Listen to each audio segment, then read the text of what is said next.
tarayya muke magana Katsina kuma zaɓi dan majalisa. Injiniya Hassan Sani Jikan malan su gyara kasata. Tarayya muke magana Katsina kuma zaɓi dan majalisa. Injiniya Hassan Sani Jikan malan su gyara kasata. Tarayya muke magana Katsina kuma zaɓi dan majalisa. Injiniya Hassan Sani Jikan malan su gyara kasata.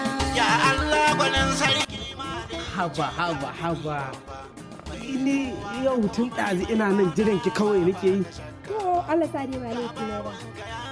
ko ɗaya baki laifi Na ba. sai ka zo da rana. Kai da ka saba zuwa da daddare. Sai dai lafiya. Ai yau ban ma iya bari da ran yayi in Wai ya faru ne na ga sai da ya kake kamar amma kyautar kujeran maka. kujeran maka to abin da ya faru daidai yake da kujeran maka ni a yau a guri na.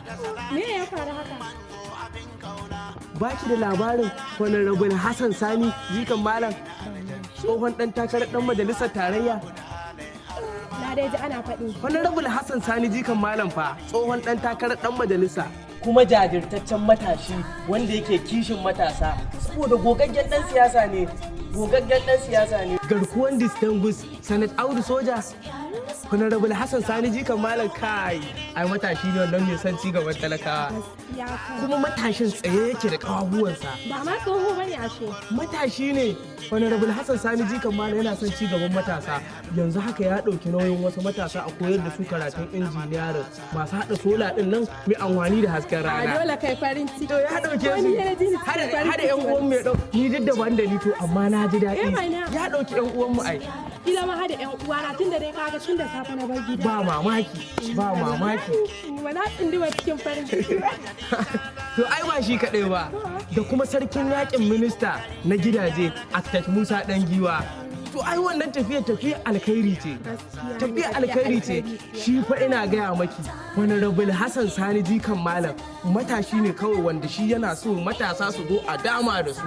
Gogaggen dan siyasa ne ga ilimi ke gare shi. Honorable Hassan Sani Jikan malam shi fa babban kudurorin shi ko matasa su shigo a dama da su a yi da su saboda kawunan su ma su waye kan abubuwa na zamani shi fa baya son zaman banza. Ba bai da daɗi. Bai san ma zaman banza shi ko ɗaya bis Honorable Hassan Sani Jikan malam shi dan ta shi ko kowane matashi a ƙasar nan ya samu abin yi. Ai mutum ne wanda ke son ci gaban ƙasa. Ai ko shi ma zai ga ci gaba a harkokin. Gashi ma yana gani?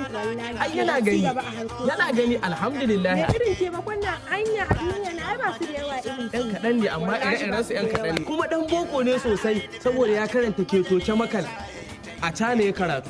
Ketoce makal ya karanta a Cana. Babban ɗan boko ne kuma jajirtaccen matashi. Shi fa saboda gogewar shi a siyasa shi yasa yake so matasa su zo a dama da su. ikon Allah. Kin gani kuma sana'o'in da yake ɗaukan matasa ba wai wannan kaɗai ba yana ɗaukan nauyin sana'o'i ka tafi a koya ma kuma a baka jari. Yana yi shi halinsa ne aikinsa ne ya saba. Ha, Honorable Hassan Sani Jikan malam fa. A to ai mutum ne mai adalci. Wallahi talla. Yayi kuma in Allah da duk wasu kudurorin shi sai ya cin masa da yadda ubangiji. Burin sa kenan babban burin shi kenan shi ya ga matasa sun wadata. Wallahi ko. To bari in hanzarta in je in sanar wa matasan gidanmu domin su ma tashi a dama da su. Kar a bar su a baya. Shikenan. Wallahi bari in sauri in je in sanar masa dama kullum sai bacci ba aikin yi ga. Ni ma daga nan gaba na yi wajen wasu matasan su ma su fito a dama da su. Gaskiya ka a ban mu. Komai lokacin